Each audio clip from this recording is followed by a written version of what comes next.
Bonjour everyone and welcome. A Day in My Life Morning Edition.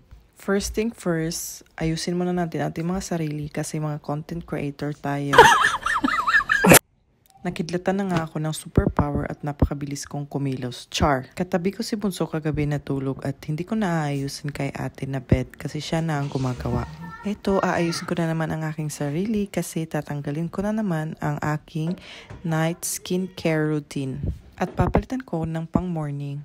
At kung nanay ka at content creator, may mga eksena talagang ganito.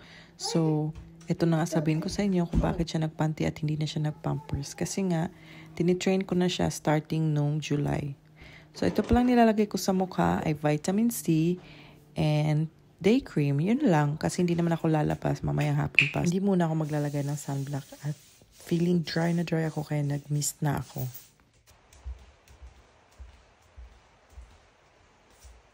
Dito na nga ako sa salon at itatago ko na itong electric fan.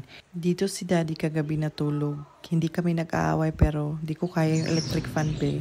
Kinabukasan para talaga akong binukbuk ang sakit ng buong katawan ko. Kaya sabi ko sa kanya, dun ka muna sa couch matulog. Huwag muna tayong magtabi.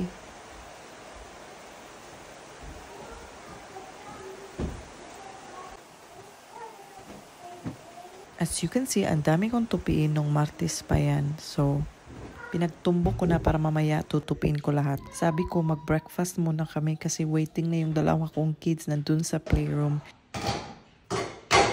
Not now, please. Not now. We're going to sit down. Mamaya pa magbangan. Wee.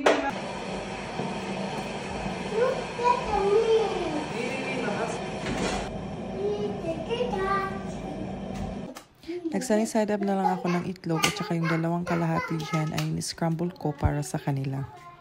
Wala nga pala akong exercise today kasi nga sobrang pagod ko nga kahapon kasi naglaba ako buong araw at naglinis ng buong bahay.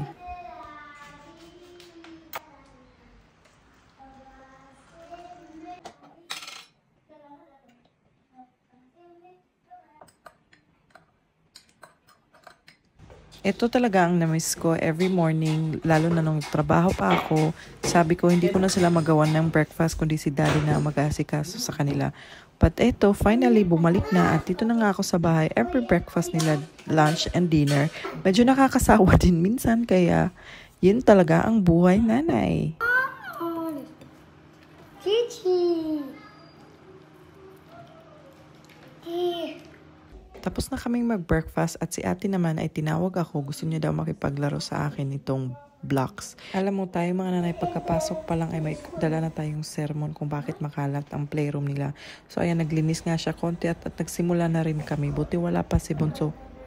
Ayan, at dumating na nga si Destroyer. Charot. Sabi ko, manood ka muna, watch and learn. So para mamaya ikaw na, o siya na nga, o sila na lang dalawang naglaro, hindi na ako nakasali, o diba? Itong morning edition namin is napaka-slow lang namin. Hindi namin kailangan magmadali. In-enjoy lang namin yung time namin kasi si ate within 2 weeks ay papasok na rin. At si Bunso naman ay normally nag-start na yung crash niya, yung gardery, but hindi ko pa rin siya pinapasok kasi mas gusto ko dito muna sila sa bahay with me.